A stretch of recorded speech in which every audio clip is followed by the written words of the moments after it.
for any radio station to take us over 250 are. I'm Amy Goodman with Juan Gonzalez. Juan? Well, as the number of civilian casualties from the use of missiles fired from unmanned drones in Pakistan continues to rise, news reports indicate the Pentagon's considering dispatching drones to Somalia for a military offensive against suspected al-Qaeda-linked insurgents. Well, last week, the Obama administration publicly defended the legality of drone attacks for the first time. In a speech to the American Society of International Law, State Department legal advisor Harold Koh said the use of drones in the fight against al-Qaeda was both legal and necessary. With respect to the subject of targeting, which has been much commented on in the media and international legal circles, obviously there are limits to what I can say publicly. What I can say is that it is the considered view of this administration, and it has certainly been my experience during my time as legal advisor, that U.S. targeting practices, including lethal operations conducted with the use of unmanned aerial vehicles, UAVs, comply with all applicable law, including the laws of war. Some have argued that the use of lethal force against specific individuals fails to provide adequate process and thus constitutes unlawful extrajudicial killing. But a state that is engaged in armed conflict or in legitimate self-defense is not required to provide targets with legal process before the state may use lethal force. Our procedures and practices for identifying lawful targets are extremely robust, and advanced technologies have helped to make our targeting even more precise.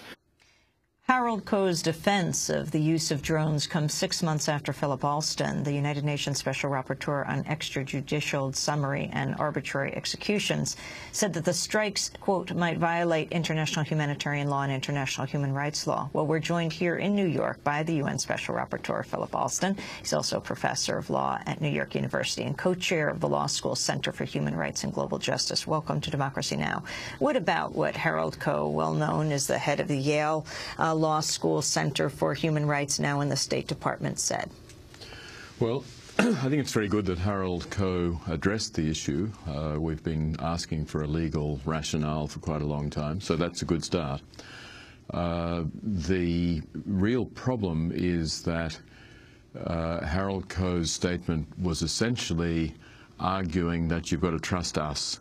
I've looked at this very carefully. I'm very sensitive to these issues, and all is well. He didn't actually answer. In fact, it was a remarkably, I would say, evasive statement by Harold Koh. He himself said this is not the time for a legal opinion. Of course, my view is that it is the time for a legal opinion rather than for a public relations statement. So the big issues that he didn't answer are, first of all, what law are you applying? And he very casually said, well, we are applying either the law of armed conflict or the rules governing the right to self-defense of a state. Now, those two sets of rules are radically different. He didn't address the issue of whether he is talking about the application of human rights law as well as international humanitarian law. That's an issue which the United States under the Bush administration contested very strongly, said this has nothing to do with human rights. That's a real issue, and Harold Koh didn't take it up. Then there's the question of the role of the Central Intelligence Agency. The CIA, as is now very clearly known, is essentially responsible for the operation of the drone program in Pakistan. It is not at all clear what rules govern the CIA. Harold Koh didn't mention the CIA. He talked about us or we or whatever, the administration. But in the past, there have been very different rules applied by the Department of Defense on the one hand and the CIA on the other. So all of these concerns remain very much on the table. And as the use of drones has increased, obviously, not just in Pakistan, there have been some drone attacks up in Yemen, and now there's talk about Somalia as well. The issue of the civilian casualties and who takes responsibility for these killings when you're attempting to go after particular quote insurgents. The issue of the civilian casualties, how is that adjudicated, or in any way the United States held responsible for that? Right.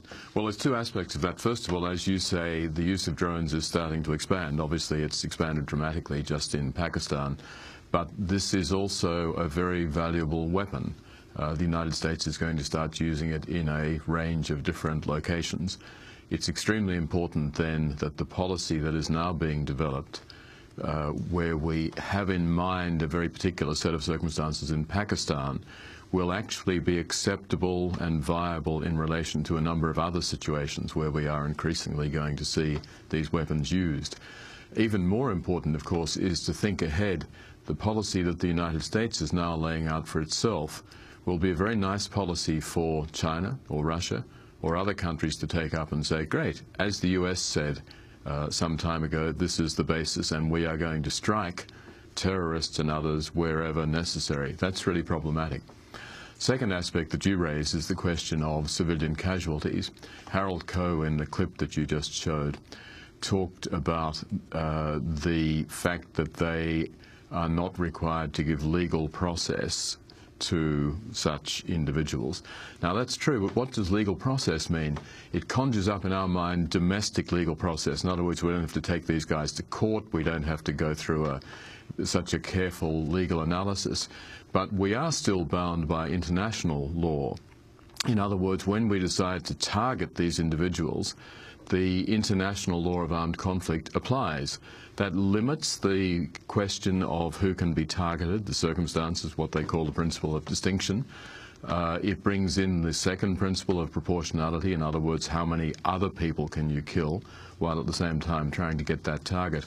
Now, so far, the United States has failed to provide any evidence that it is systematically reviewing the efficacy of its practices in that regard. Instead, what we got from Harold Koh last week was, trust me, I'm a good guy, these things aren't happening. Well, I don't think we can ask for full transparency. I don't think the United States is ever going to provide access to all of the information relating to these killings, but until it starts to provide at least some access, we will not be able to conclude that the United States is in fact complying with the law as Harold Koh insisted. Robert Mackey points out over at the New York Times that Harold Koh wrote in 2004 about America's disregard for international law after the September 11th attacks that earned it a place, along with North Korea and Iraq, in the axis of disobedience. He also told a Senate hearing that the Bush administration had imposed, quote, unnecessary, self-inflicted wounds which have gravely diminished our global standing and damaged our reputation for respecting the rule of law. And, of course, Harold Koh is being talked about as a possible Supreme Court justice now.